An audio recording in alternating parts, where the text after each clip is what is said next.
Happy Monday to you. Oh, yeah. Happy. Nobody ever says that, so you have to. Yeah. It's almost sarcastic.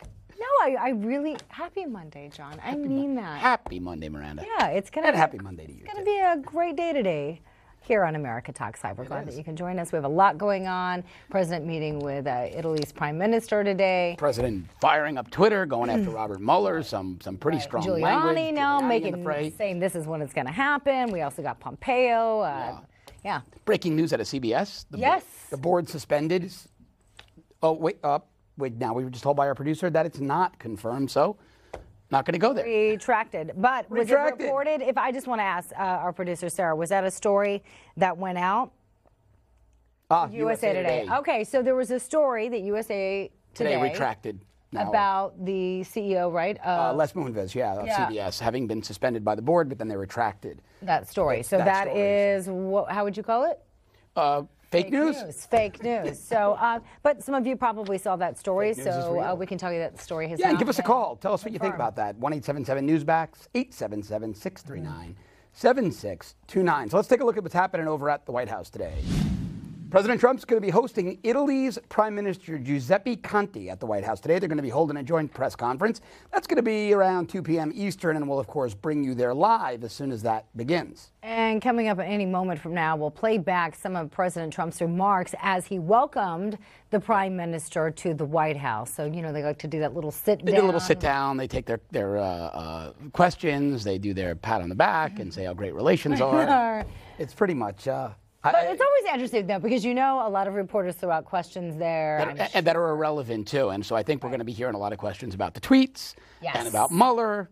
And probably CNN's going to be the most vocal because they were kicked out after a similar one last time. And they're going to test the waters on that. So it's going to be interesting. We're going to talk more about that. But first, let's take a look at our top story today. President Trump's latest comments, of course, on the Russia probe. That is our top story. The president just ripping into special counsel Robert Mueller, slamming the Russia investigation again, using his favorite phrase, rigged witch hunt. He loves that. Did he call it a hoax as well? Because he likes witch hunt hoax. I think he's stuck with this one for a while. Yeah. Yes, which I don't like to say too fast because I'm going to mess that up. So Trump also attacked Mueller for not disclosing his apparent conflicts of interest. This was a big deal to me when I read this particular. I wonder why this is coming up, though, now. And there was something interesting as well. So, well, go ahead, read the tweet. So. Okay, so Trump detailed those conflicts, tweeting that he and Mueller had a, quote, very nasty and contentious business relationship. The president says he turned Mueller down, in fact, to head the FBI, and that former director James Comey is Mueller's close friend. The president also asked why Mueller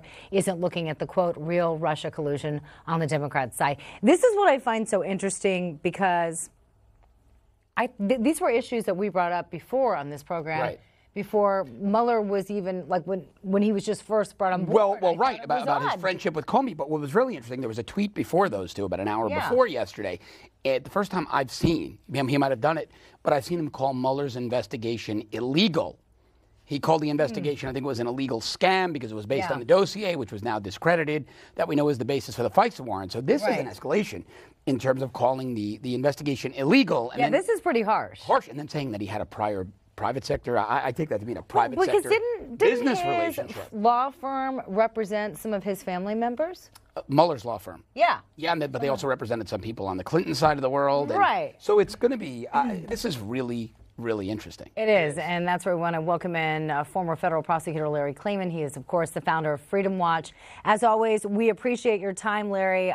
This is kind of baffling to us, but Trump's lawyer, Rudy Giuliani, says that the legal team now wants the Russia probe wrapped up. Yeah, they want it by September. If you could do that by September, that's just, I don't know, right around the corner. That'd be great. Why would he say September, first of all, and is that even feasible? Because we've heard previous lawyers connected to the president say, it's going to happen. When it happens. When it happens, or even give a deadline. I can't remember which lawyer it was now at this point. It was one of the old lawyers, Dowd or Ty Cobb, who first gave a deadline and retracted it and said they'll wrap up when they wrap up. Right. Larry, your thoughts? My thoughts is that Rudy Giuliani is a very nice man, but frankly, he's past his prime here, and he's just a public relations spokesperson. The president, who understands that actions must match words, has to take action now. There have been previous predictions by Jay Sekulow, one of the lawyers, that this would have been over last fall. Then it was Christmas. then it was March. Now it's, of course, by September. That's not going to happen. This investigation, unless the president takes control and fires Rod Rosenstein, the deputy attorney general, puts someone in there who is a man of integrity, who in fact will look into Mueller and what he's been doing, because Mueller has been leaking grand jury information. That's criminal. Were the Justice Department to actually do a real investigation of that, Mueller would be gone. So you have to ask yourself the question, what is Rudy Giuliani and Sekulow and the others doing other than promoting themselves in representing the president? Because they're certainly not representing him very well. In fact, they're representing him poorly. This thing's going to drag on till 2020. I can guarantee Hey, Larry, you that. let me ask you about these tweets by the president, because two phrases that he used. One was where he called the investigation, Mueller's investigation, and I believe it was an illegal scam. And then, or he definitely said illegal, I think he said scam. And then he said that he and Mueller had a very nasty, quote, a very nasty and contentious business relationship. These are two things we haven't heard before, but the use of the word illegal about the special counsel's investigation by the president of the United States seems to tell me, Larry, that that forces the president to either take action or have future comments be interpreted as having no weight, all hot air. Where am I wrong? Absolutely. Absolutely. And that's why I say, what are these lawyers doing? Okay. Are they sitting there just getting legal fees and getting rich and getting on TV? Apparently, that's it.